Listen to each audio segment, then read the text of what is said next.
राजधानी दिल्ली में सर्दी बढ़ रही है और महामारी का महासंकट भी। अगर हम इस वक्त दिल्ली को कोरोना कैपिटल कहें तो ये गलत नहीं होगा। राजधानी में कोरोना विंटर वेव की दहशत है। लगभग हर 5 मिनट में कोरोना से एक मौत हो रही है। दिल्ली के सीएम कह रहे हैं कि 10 नवंबर के बाद हालात सुधरे हैं। यकीनन नए केस कम हुए हैं, लेकिन मौत का आंकड़ा डरा रहा है। इस महीने मौत के सारे रिकॉर्ड टूट गए। आलम यह है कि राजधानी के शमशानों और कब्रिस्तानों में वेटिंग लिस्ट टंग गई है। दिल्ली के स्वास्थ्य मंत्री कह रहे हैं कि 2 से 3 हफ्तों में हालात सुधरेंगे। देखकर आखिरी आस वैक्सीन से ही है, जो जल्दी ही दस्तक देने वाली है। लेकिन दिल्ली वालों का सवाल यह है कि क्या तब तक रोजाना 100 से ज्यादा मौत यूं ही होती रहेगी? हम अगले 1 घंटे में प्रधानमंत्री मोदी जो मीटिंग ले रहे हैं उसके बारे में और कोरोना पर तमाम दूसरे अपडेट्स के साथ इन्हीं सवालों के जवाब तलाशेंगे कि क्या तब तक दिल्ली वालों को इसी तरह से मौत से जूझना होगा, क्या दिल्ली वालों को वेटिंग लिस्ट का इंतजार करना होगा। एक बड़ी खबर आ रही है, पहले बड़ी खबर ले लेते हैं, उसके बाद हमारे साथ जुड़े मेहमानों से भी आपको मिलवाएंगे। बड़ी खबर यह आ रही है कि मुख्यमंत्रियों की बैठक में अरविंद केजरीवाल ने प्रधानमंत्री के सामने प्रदूषण का मुद्दा उठाया है।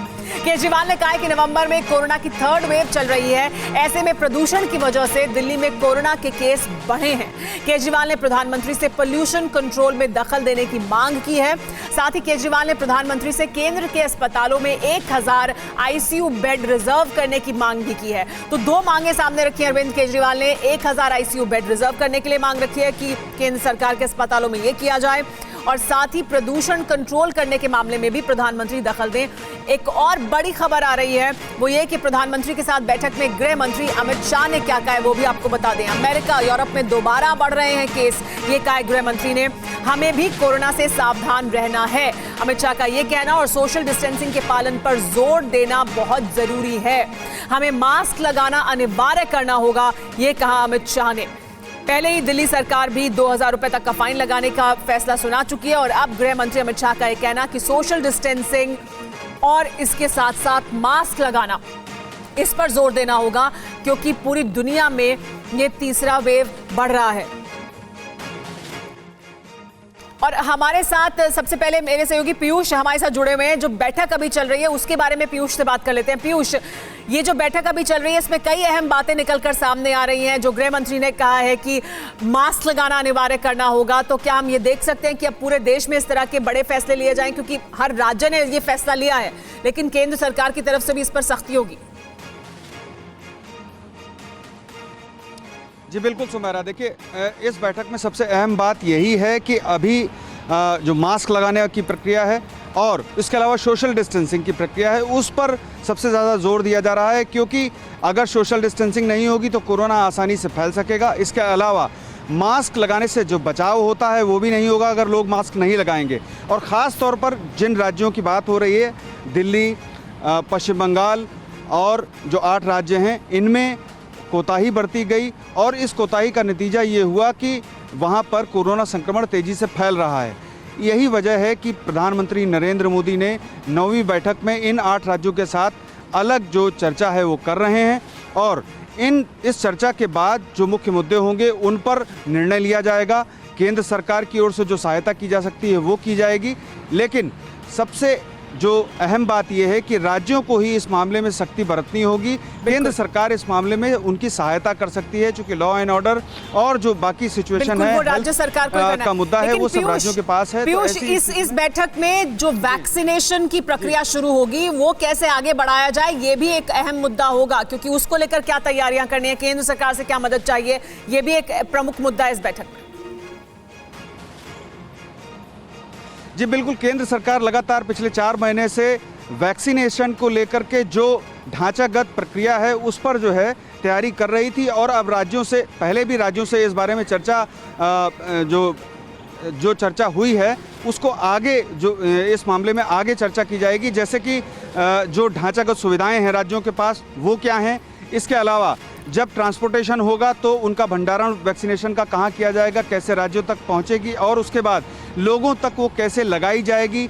जो प्रशिक्षित लोग हैं वैक्सीन लगाने वाले, उनकी क्षमता राज्यों के पास क्या है, इसके अलावा और कितने लोगों को प्रशिक्षित किया जा सकता है, ये मुद्दा है। इसके अलावा वैक्सीन का जो हेजिटेशन है बड़े पैमाने पर लोगों में ये होगा कि वैक्सीन लगाने से हमें दिक्कत हो सकती है, तो ऐसे में लोग हेजिटेट भी होंगे उससे। पीयूष, माफ कीजिएगा, मैं आपको रोक रही हूँ, वापस आपके पास आते रहेंगे। इस बैठक से जुड़ी तमाम जानकारियां आप हम तक पहुंचाते रहें कि किस दिशा में बातचीत आगे बढ़ रही है और क्या प्रमुख बिंदु निकलकर सामने आ रहे हैं। लेकिन हमारे साथ मेहमान जुड़ गए हैं जिनके साथ हम इसी मुद्दे पर चर्चा करने वाले हैं। दिल्ली में जो कोरोना का विस्फोट हम देख रहे हैं, जिस तरह के हालात देख रहे हैं, उसको लेकर दिल्ली वालों के मन में जो सवाल है उसके जवाब जानेंगे। हमारे साथ सतीश गर्ग मौजूद हैं, बीजेपी के प्रवक्ता हैं हमारे साथ। इसके अलावा अलका लांबा मौजूद हैं, कांग्रेस पार्टी के प्रवक्ता हैं, वरिष्ठ नेता है। हमारे साथ रीना गुप्ता मौजूद हैं, प्रवक्ता हैं आम आदमी पार्टी की। और हमारे साथ डॉक्टर रजनीश कपूर मौजूद हैं, जो vice chairman department of interventional cardiology Medanta. बहुत शुक्रिया सर आपका भी डॉक्टर रजनीश हमारे साथ जुड़ने के लिए। और मेरे सहयोगी विपिन चौबे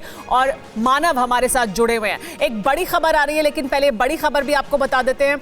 बड़ी खबर यह आ रही है कि दिल्ली में कोरोना से जो हालात बिगड़े हैं उसमें नवंबर में अब तक 2000 से ज्यादा मौत हुई है। लगातार चौथे दिन 100 से ज्यादा मरीजों की मौत हुई है और 24 घंटे में फिर 121 लोगों की मौत हुई है दिल्ली में अब तक 8512 लोगों की मौत हुई है। और इसी पर बात कर लेते हैं पहले मानव से। मानव, लगातार जो हम देख रहे हैं कि 100 के पार ये संख्या हर दिन लगभग जारी है। एक बार फिर 121 लोगों की मौत हुई है, बहुत तकलीफदेह है ये, और ये आंकड़ा लगातार इसके आसपास बना हुआ है। तो दिल्ली में हालात बहुत ज्यादा इस समय चिंताजनक बने हुए हैं। बिल्कुल सुमेरा, देखिए कोरोना काल की अगर बात करें तो दिल्ली में जो कुल मौत का आंकड़ा है 8500 के आसपास, उसकी जो 1/4 मौत है वो इस नवंबर के महीने में हुई है। और अभी नवंबर पूरा गुजरा नहीं है, ठंड बढ़ने वाली है, ऐसे में ये आंकड़ा और बढ़ सकता है। मैं इस वक्त निगम बोध घाट पर हूँ, आप मेरे पीछे देखेंगे जो अंतिम संस्कार की प्रक्रिया है वो यहाँ पर लगातार चल रही है। और अगर इस जगह की मैं बात करूँ, इस शमशान घाट की बात करूँ, तो यहाँ पर नवंबर के महीने में 300 से ज़्यादा शव है, उनका अंतिम संस्कार यहाँ पर किया जा चुका है। और इसी तरह से एक के बाद एक यहाँ पर शव पहुँच रहे हैं, उनका अंतिम संस्कार यहाँ पर किया जा रहा है। तो कहीं ना कहीं दिल्ली के लिए बहुत मुश्किल समय है। और यही मुश्किल समय को लेकर केंद्र ने एक बैठक बुलाई जिसमें सारे मुख्यमंत्रियों को बुलाया गया, अरविंद केजरीवाल भी वहां पर थे। तो उन्होंने कहीं ना कहीं प्रदूषण को इसके लिए जिम्मेदार ठहराया। और उन्होंने ये बात भी कही कि जो तीसरा वेव था वो अब खत्म होने जा रहा है, आने वाले समय में ऐसी उम्मीद की जा सकती है कि कोरोना कम हो जाएगा। लेकिन जो मौत के आंकड़े हैं सुमेरा, वे सबसे चिंताजनक है, क्योंकि दिल्ली में अब तक 1 महीने के भीतर इतनी मौतें नहीं हुई। बिल्कुल मानव, 1 महीने के भीतर इतनी मौतें अब तक नहीं हुई थी जितनी अभी हो रही हैं। उम्मीद जरूर की जानी चाहिए, जो अरविंद केजरीवाल कह रहे हैं कि ये खत्म हो जाएगा, तीसरी वेव भी कम होने की तरफ बढ़ेगी, लेकिन अभी ऐसा दिख नहीं रहा है। लेकिन जो मुद्दे उठे हैं उस पर बात करने के लिए हमारे साथ मेहमान भी मौजूद है। रीना गुप्ता जी हमारे साथ मौजूद हैं, आम आदमी पार्टी की प्रवक्ता है। रीना गुप्ता जी, अरविंद केजरीवाल प्रदूषण को कह रहे हैं कि प्रदूषण एक प्रमुख वजह है, प्रदूषण एक अहम वजह हो सकती है हालात को बिगाड़ने में, लेकिन दिल्ली सरकार ने जिस तरह की ढील दी त्योहारों के मौसम में, जिस तरह से पहले शादी में आपने संख्या बढ़ा दी लोगों की, 50 से 200 कर दी, और फिर वापस जब हालात बिगड़े तो उसे फिर 50 किया, तो वो बढ़ाने की ही जरूरत क्या थी? क्या इस तरह के कदम उठाए गए कि आपने बहुत तेजी से सब कुछ खोल दिया, बाजार खोल दिए, शराब की दुकानें खोल दी और उसके बाद ये हालात हमारे सामने हैं? तो सिर्फ प्रदूषण के अलावा भी बहुत कुछ है जो फैसले लिए गए, जो ढील दी गई, क्या वो जिम्मेदार नहीं है इसके लिए? सुमेरा जी, मुझे मौका दें आप 2 मिनट पूरा एक्सप्लेन करने का। पूरे देश में इस समय डिजास्टर मैनेजमेंट एक्ट लगा हुआ है। इसका मतलब ये है कि आप जो भी निर्णय लेंगे वो आप केंद्र सरकार के अप्रूवल से लेंगे। तो आप ये मत बोलिए कि दिल्ली सरकार ने खोल दिया और दिल्ली सरकार ने ये कर दिया। दिल्ली सरकार ने वही गाइडलाइंस फॉलो करी हैं जो केंद्र ने लॉकडाउन 1 और लॉकडाउन 2, लॉकडाउन 3 जिस तरह से केंद्र सरकार ने बोला गया वो गाइडलाइंस दिल्ली में फॉलो हुई हैं। ये इस सब के बावजूद दिल्ली सरकार ने जिस मुस्तैदी से काम किया है, जिस मुस्तैदी से हमने बेड्स बढ़ाए हैं, एम्बुलेंस बढ़ाई है, हमने घर घर ऑक्सीमीटर पहुंचाए, घर घर ऑक्सीजन सिलेंडर पहुंचाए, और अभी पिछले 5 दिन में ही हमने 1000 आईसीयू बेड्स बढ़ाए हैं। तो दिल्ली सरकार बिल्कुल एकदम मुस्तैदी से काम कर रही है, बिल्कुल लास्ट माइल डिलीवरी तक पूरी मेहनत कर रही है। लेकिन जब तक कि ये कोरोना एक ऐसी बीमारी है, इसमें हम सबको मिलके काम करना पड़ेगा। ठीक है, तो मतलब राजनीतिक पार्टियों को, केंद्र को, स्टेट को, सबको मिलके काम करना पड़ेगा। लेकिन आपका ये कहना है कि सब फैसले आपने, देखिए आपने अपनी बात, रीना जी आपने अपनी बात रख ली, आपकी बात का जो आपने मौत दर देखिए, आपने जो बात का लब्बो लुबाब है वो ये कि आपने सारे फैसले अकेले नहीं लिए, आपके साथ केंद्र सरकार भी मिली हुई थी उन सब फैसलों के लिए, तो सिर्फ आपको जिम्मेदार नहीं ठहराया जा सकता, यही है ना आपकी अहम बात, और सबको मिलकर काम करना होगा। मैं इस पर उनसे जवाब लेती हूँ, हमारे साथ बीजेपी के प्रवक्ता भी मौजूद हैं, लेकिन उससे पहले बड़ी खबर बता देते हैं। जो आपने बात रखी है उस पर जवाब लेंगे, लेकिन बड़ी खबर क्या है? दिल्ली में इस समय जो हालात हैं उस पर 24 घंटे में 121 लोगों की मौत हुई है, और ये डरा रही है दिल्ली के लोगों को, दिल्ली को ही नहीं देश को डरा रही है। देश की राजधानी का ये हाल है। देखिए, अब तक 8,512 लोगों की जान गई है, और ये बहुत डरावना है। खास तौर पर जो अब तक दिल्ली में मौतें हुई हैं उसकी 1/4 सिर्फ नवंबर महीने में, और नवंबर महीने की अभी 24 तारीख है, यानी अभी और इसमें कुछ दिन बाकी हैं। नवंबर में हर घंटे 4 से ज्यादा मौत हुई है, यानी हर दिन लगभग ऐसे ज्यादा दिन गुजरे हैं जहां पर 100 से ज्यादा लोगों की मौत हो रही है। इस वक्त कोरोना से हर 5वीं मौत दिल्ली में हो रही है, यानी देश भर में जो मौत हो रही है उनमें से हर 5वीं मौत दिल्ली में हो रही है कोरोना की वजह से। दिल्ली में हो रही देश की 20% मौतें, यानी 20% लोग यहां दिल्ली में ही उनकी मौत हो रही है, और इस वजह से ये चिंताजनक बना हुआ है। शमशान घाट में 3 से 4 घंटों का इंतजार करना पड़ रहा है, वेटिंग लिस्ट लग गई है शमशान में भी, कब्रिस्तान में भी, और ये परेशान कर रहा है दिल्ली वालों को। और अभी तो सर्दी आएगी और ज्यादा बढ़ेगी, प्रदूषण भी जिसको मुख्य वजह बता रहे हैं केजरीवाल, वो भी अभी ठीक नहीं हुआ है, वो भी और बढ़ता जा रहा है। 5 दिनों में 411 नए आईसीयू बेड की व्यवस्था की गई है, लेकिन इससे कहीं ज्यादा आईसीयू बेड चाहिए। इसको लेकर सुप्रीम कोर्ट की तरफ से भी फटकार लगाई गई है, सिर्फ दिल्ली को ही नहीं और राज्यों को भी लगाई गई है। गुजरात को भी कहा गया, असम को भी कहा गया। एक और पॉइंटर आपको बताते हैं, एक और खास बात आपको बताते हैं। प्राइवेट अस्पतालों में 80% आईसीयू बेड रिजर्व किए गए हैं, लेकिन ये तब किए गए हैं जब कहा गया कि ये क्यों नहीं अब तक किया गया है। 1 से इसके अलावा 23 नवंबर तक आपको बता दें कि किस तरह से बार बार लगातार जो यहाँ दिल्ली में संख्या है मौत की वो बढ़ती जा रही है। प्राइवेट अस्पतालों में अब 80% बेड को रिजर्व कर दिया गया है, लेकिन बड़ी बात यह है कि क्या दिल्ली में जो ये सब हुआ वो देर से फैसले लिए गए। सतीश गर्ग जी, आपसे मैं जानना चाहूंगी, आपने सुना रीना जी को, उनका यह कहना कि कोई भी फैसला अकेले उन्होंने नहीं लिया है, आप भी उसमें शामिल हैं, तो आप भी क्या उतने ही जिम्मेदार हैं? केंद्र सरकार भी क्या उतनी ही जिम्मेदार है दिल्ली में जो ये इस वक्त हम हालात देख रहे हैं उसके लिए? मेरी आवाज आप तक आ रही है क्या? जी बिल्कुल आ रही है। मेरा ये कहना है, ये आम आदमी पार्टी की एक नीति है कि भाई जो कुछ करो कुछ नहीं, और सारा का सारा ठेकरा केंद्र सरकार के सिर फोड़ दो। वास्तव में तो दिल्ली सरकार पूरी तरह से फेल हुई है। दिल्ली सरकार कुछ करना ही नहीं चाहती है। अगर दिल्ली सरकार कुछ करना चाहती तो आज की बात छोड़ दीजिए, 6 साल में कोई एक सिंगल हॉस्पिटल दिल्ली के अंदर दिल्ली सरकार ने बनाया क्या? सतीश कहीं कोई बेड बनाया क्या? सतीश जी मेरी गुजारिश है, सतीश जी देखिए, सतीश जी मेरी गुजारिश ये है सर, देखिए मेरी गुजारिश ये है कि हम कोरोना जैसे गंभीर मुद्दे पर बात कर रहे हैं सर। 121 लोगों की मौत पिछले 24 घंटे में हुई है। सुनिए मेरी बात सर, ये मेरी बात सुनिए सर, आप अपनी बात पूरी करिएगा सर, मेरी बात सुनिए। आप 6 साल और राजनीति ये ना करें। मैं आपसे एक सवाल सीधा पूछ रही हूँ। उन्होंने सीधा एक सवाल आप पर एक इल्जाम लगाया सर, सतीश जी, उन्होंने एक सीधा इल्जाम आप पर लगाया कि केंद्र सरकार के साथ, गृह मंत्रालय के साथ बैठक हो रही है हर बार, तो आप हर फैसले में शरीक हैं या नहीं? मैं सिर्फ ये पूछ रहा हूँ आपसे, अगर ये कह रहे हैं कि हम केंद्र सरकार की गाइडलाइन पर चल रहे हैं, तो केंद्र सरकार ने तो देश के 130 करोड़ लोगों को, दिल्ली के 2.5 करोड़ लोगों को 5 लाख का हेल्थ इंश्योरेंस फ्री दिया आयुष्मान भारत। क्या दिल्ली सरकार ने लागू किया? नहीं तो इस समय कितनी मदद मिलती लोगों को। बात ये, दिल्ली सरकार पूरी तरह से फेल हुई है। और मैं आपको एक और कह देता हूँ, ये कह रहे हैं ना कि मैं केंद्र सरकार ने कहा, इन्होंने बैंकेट हॉल के लोगों को 1-1.5-2 महीने पहले बुलाया। केंद्र सरकार की गाइडलाइन नहीं आई थी।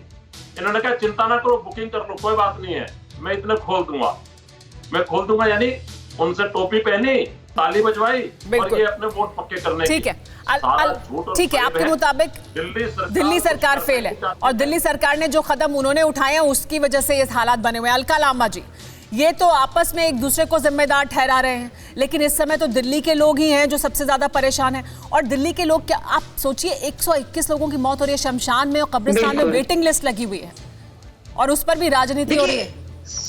मेरा बहुत दुख हुआ दोनों लोगों को सुनकर। दोनों सत्ता में है, डबल इंजन की सरकार, भारत की राजधानी दिल्ली में प्रधानमंत्री, गृह मंत्री, मुख्यमंत्री, एलजी, सुप्रीम कोर्ट यहाँ बैठा हुआ तमाशा देख रहा है। वायु प्रदूषण आज से है, इनसे पूछे 2020 में, मात्र इसी साल में पहले 6 महीने में 20,000 लोग मात्र वायु प्रदूषण की वजह से जान गंवा चुके हैं। पूरे विश्व के सभी सिटी में, शहरों में भारत की राजधानी दिल्ली प्रदूषण में नंबर 1 बनी हुई है।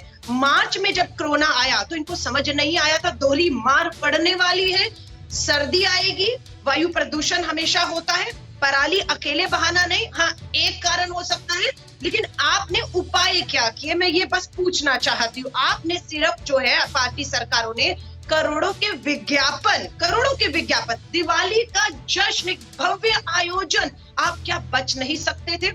दिल्ली के लोगों के ऊपर ठीकरा फोड़ना बहुत आसान है। प्रधानमंत्री जी भी बिहार का जश्न मनाने भाजपा मुख्यालय, गृह मंत्री, रक्षा मंत्री पहुंचते हैं, सोशल डिस्टेंसिंग की धज्जियां उड़ती हैं, दिवाली का जश्न मनाया जाता है, पूरी केजरीवाल सरकार सोशल डिस्टेंसिंग की धज्जियां। और आज आप किस मुंह से दिल्ली के लोगों को कहते हैं? क्योंकि नेताओं को अपने गिरेबान में, सरकारों को गिरेबान में झांकना होगा। सुमेरा, कांग्रेस जो है वो बिल्कुल ना केंद्र में है, ना दिल्ली में, ना नगर निगम में, ना एक विधायक है, ना एक सांसद। मैं फिर भी कहती हूँ जो सहयोग और सुझाव अपने अनुभवों से हमारे नेता दे सकते हैं वो लगातार इन्हें दे रहे हैं, पर लागू किसे करना है? ठीक है अलका, करने की बजाय श्रेय की लड़ाई लड़ रहे हैं अलका। लेकिन जो बात हो रही है कि प्रदूषण को जिम्मेदार ठहरा रहे हैं केजरीवाल, वो जो मुद्दे हैं उस पर बात करते हैं। हमारे साथ डॉक्टर रजनीश कपूर भी मौजूद हैं। डॉक्टर रजनीश, अभी जो दिल्ली में हम देख रहे हैं, जो हालात देख रहे हैं, उसके लिए क्या सबसे प्रमुख वजह है? ये थर्ड वेव और उसमें प्रदूषण का मिल जाना, क्या ये बड़ी वजह है जो अरविंद केजरीवाल भी बैठक में कह रहे हैं प्रधानमंत्री नरेंद्र मोदी के साथ? साइंटिफिकली बात करें तो ये दोनों चीजें सही बैठती हैं। एक तो जो फेस्टिवल सीजन गया है, आई थिंक कहीं ना कहीं बहुत सारे लोग उसमें केयरलेस हुए हैं और बहुत मार्केट्स और सब जगह ओवरलोडेड रहा, उसके कारण भी ये वेव ज्यादा तेजी से फैल रहा है। और दूसरा प्रदूषण भी एक वजह है। उसका रीजन ये है जो पार्टिकुलेट मैटर है पोल्यूशन का एयर के अंदर, तो वायरस कहीं ना कहीं उसके ऊपर अटैच होता है और उसका जो सर्वाइवल है वो बढ़ जाता है। तो उसी पार्टिकुलेट मैटर जो एयर में सारा चल रहा है और वो किसी के अंदर जाकर रेस्पिरेटरी इन्फेक्शन करता है, तो वो कोरोना इन्फेक्शन भी का संक्रमण भी तेज हो जाता है उससे। तो ये दोनों एक रीजन है जिसके कारण ये जो स्टीप वेव आया है दिल्ली के अंदर, वो उसको एक्सप्लेन करता है। रेगुलेशन वाइज जो फाइन्स लगा, जो मास्क ना पहनने पे पेनल्टी लगाया जा रहा है, आई थिंक थोड़ा सा लेट है, बट वही एक रास्ता है सबको डिसिप्लिन में लाने का और इस पे रोकथाम लगाने का। अब हम वैक्सीन के नजदीक पहुंच रहे हैं, ये एक अच्छा खबर है। सो आई थिंक समवेयर जनवरी और February we are looking at a vaccine. We have multiple options. Doctor Rajneesh, जो ये कह रहे हैं, जो ये कहा जा रहा है कि अब नवंबर खत्म होते होते हम इस वेव को, इस कर्व को हम बेंड होता हुआ देखेंगे, यानी ये कम होगा। जो मौत का आंकड़ा अभी हम इतना ज्यादा दिल्ली में देख रहे हैं, क्या ऐसा होगा या अभी हम कुछ और समय तक इसे देख सकते हैं, क्योंकि ठंड तो अभी और बढ़ेगी और प्रदूषण की भी स्थिति ऐसी ही बनी रहने वाली है? I think another 1 or 2 months we may have to deal with this situation like this only. तो दिसंबर एंड तक मुझे नहीं लगता ये बहुत एकदम से इसमें रुकावट आएगा, बिकॉज पोल्यूशन और विंटर्स दोनों इस चीज का रीजन है। Carelessness by people is also another reason why it happened, but now it's very important and government should do the regulations very stringently. वो सख्ती जो आप कह रहे हैं, मतलब मास्क की सख्ती और सोशल डिस्टेंसिंग की सख्ती जिसकी बात हो रही है, उसे लागू करने में थोड़ी देरी की है, लेकिन इसको और सख्ती से लागू करना होगा। बहुत अहम बात लेकिन डॉक्टर रजनीश कपूर ने कही है, विपिन, कि केजरीवाल जरूर ये कह रहे हैं कि अभी, या बाकी लोग ये कह रहे हैं जरूर कि अभी नवंबर खत्म होते होते हम इस वेव को कम होता हुआ देखेंगे जो थर्ड वेव दिल्ली में आई है, लेकिन ऐसा नहीं होता दिखेगा, क्योंकि सर्दी भी बढ़ेगी, क्योंकि प्रदूषण भी वैसे ही बना हुआ है, अगर वही प्रमुख वजहें हैं। और जो स्थिति है वो, क्योंकि आपने जो फेस्टिवल सीजन था उसमें सोशल डिस्टेंसिंग का पालन नहीं किया है, मास्क को लेकर सख्ती नहीं की, तो हालात अभी और ऐसे ही बने रहेंगे कुछ समय तक। बिल्कुल, देखिए पिछला 1 महीना जो गया है सुमेरा, वो फेस्टिवल सीजन था। दुर्गा पूजा, लक्ष्मी पूजा, दशहरा, दीपावली, और इन सभी की खरीदारी के लिए लोग घरों से जमकर निकले हैं। सोशल डिस्टेंसिंग की धज्जियां उड़ाई गई हैं, पॉलिटिकल रैलीज हुई हैं, सब कुछ हुआ है, जिसका जिम्मेदार और दोहरी मार दिल्ली पर यह है कि एक तरफ ठंड धीरे धीरे बढ़ रही है, पहाड़ी इलाकों में बर्फबारी बढ़ रही है, जिसकी वजह से गलन बढ़ रही है। आने वाले दिनों में कोहरा और तमाम चीजों की दिक्कतें सामने आएंगी। और दूसरी बड़ी बात यह है कि जिस तरह से अभी भी पटरी बाजार, साप्ताहिक बाजार, इसमें बंदी नहीं है। सरकार ने जरूर लोगों को घरों में कैद करने के लिए मास्क पर प्रतिबंध लगाया, मास्क पर यह कहा कि आप मास्क लगाइए, अन्यथा आप पर प्रतिबंध लगाया जाएगा और आप पर फाइन होगा। लेकिन अभी भी लोग इसकी गंभीरता को नहीं समझ रहे हैं और पॉल्यूशन से लेकर ठंड से लेकर तमाम ऐसी मुसीबतें हैं जो कोरोना से दिल्ली वालों का संकट बढ़ा सकती है, लेकिन दिल्ली वाले इसको नहीं समझ रहे। दिल्ली वालों को समझना पड़ेगा। और आप समझिए कि नोएडा से लेकर गुड़गांव, फरीदाबाद और दिल्ली जहां मैं खड़ा हूं, यहां पर हालात ये हैं कि कब्रिस्तान और शमशान फुल हैं। और इस वक्त बड़ी खबर आ रही है, प्रधानमंत्री के साथ बैठक में सीएम उद्धव ठाकरे ने क्या कहा है वो भी आपको बता देते हैं। कोरोना वैक्सीन के लिए टास्क फोर्स बनाई है, ये उन्होंने बताया है। साथ ही ये भी बताया कि कोरोना वैक्सीन डिस्ट्रीब्यूशन के लिए भी टास्क फोर्स बनाई गई है और सीरम इंस्टीट्यूट से बातचीत चल रही है, ये जानकारी दी है उद्धव ठाकरे ने प्रधानमंत्री नरेंद्र मोदी के साथ बैठक में। एक और बड़ी खबर जो आ रही है वो ये कि दिल्ली में कोरोना के खिलाफ केजरीवाल सरकार की बड़ी तैयारी है, उसकी जानकारी मिल रही है। केजरीवाल सरकार ने 12 वीआईपैप मशीन खरीदने का आदेश दिया है और कोरोना पेशेंट के लिए लाइफ सेविंग होती है वीआईपैप मशीन, जिसको 1200 और खरीदने का आदेश दिया गया है दिल्ली सरकार की तरफ से। इस आदेश के बाद तत्काल ऑपरेशनलाइज्ड होंगे आईसीयू बेड्स और आईसीयू बेड्स को क्योंकि बढ़ाने की लगातार जद्दोजहद चल रही थी तो उसमें ये अहम साबित होगा। कोरोना कंट्रोल के लिए केजरीवाल सरकार का ये बड़ा फैसला है।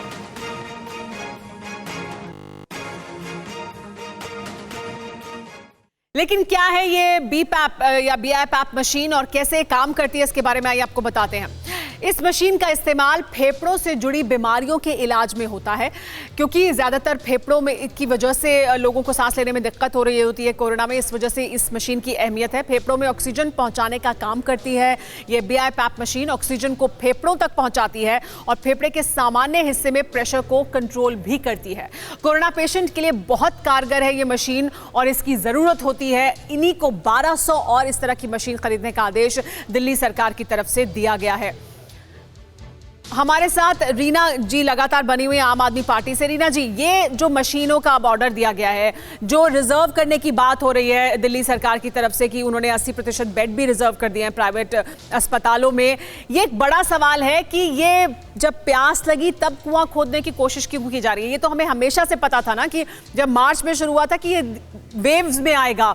दूसरे देशों में हम देख रहे थे कि कैसे कम हो रहा है और फिर वापस बढ़ रहा है। दिल्ली में प्रदूषण भी होगा, सर्दी भी आएगी, तो क्या ये और थोड़ा पहले फैसले नहीं लिए जा सकते थे? मास्क को अनिवार्य करने का फैसला या बाकी तमाम फैसले थोड़े और पहले लेते समय से, तो क्या ये और बेहतर हो सकते थे हालात अभी? सुमेरा जी, सरकार लगातार काम कर रही है। हमने जब से पिछले 6 महीने में दिल्ली में बेड्स की संख्या 4 गुनी करी है, आईसीयू बेड्स की संख्या 2 गुनी करी है, एम्बुलेंस की संख्या 2 गुनी करी है, घर घर में ऑक्सीमीटर पहुंचाए हैं, सिलेंडर पहुंचाए हैं और यही सब का कारण है कि अभी भी दिल्ली में मृत्यु की दर कम है। एक भी मृत्यु होती है उस परिवार के लिए एक भी इंसान का खोना बहुत बुरा होता है, बहुत दुखदाई होता है। मैं इस बात को मानती हूँ और हमारी कोशिश है कि दिल्ली में किसी की भी मौत ना हो। फिर भी अगर आप आज की तारीख में भी देखें तो दिल्ली का मृत्यु दर जो है वो 1.5 है, अहमदाबाद का मृत्यु दर 4 है, बॉम्बे का मृत्यु दर 2 है। कोरोना एक बहुत ही बड़ा विकट संकट है जो पूरे विश्व पे मंडरा रहा है। जी, इससे तो कोई इनकार ही नहीं कर रहा कि विकट संकट है। सवाल ये है कि क्या ये फैसले और थोड़े पहले लिए जा सकते थे? जो वेडिंग सीजन था, जो शादियों त्योहारों का सीजन था, उसमें मार्केट्स में क्या और पाबंदी नहीं लगाई जा सकती थी? क्या लोगों को आपने उस वक्त मास्क को लेकर अनिवार्यता नहीं की जा सकती थी? ये सख्ती पहले भी तो हो सकती थी ना, जो अब आप कर रहे हैं। सुमेरा जी, यही तो एक इशू है। सरकारों को पूरा बैलेंस बना के चलना पड़ता है।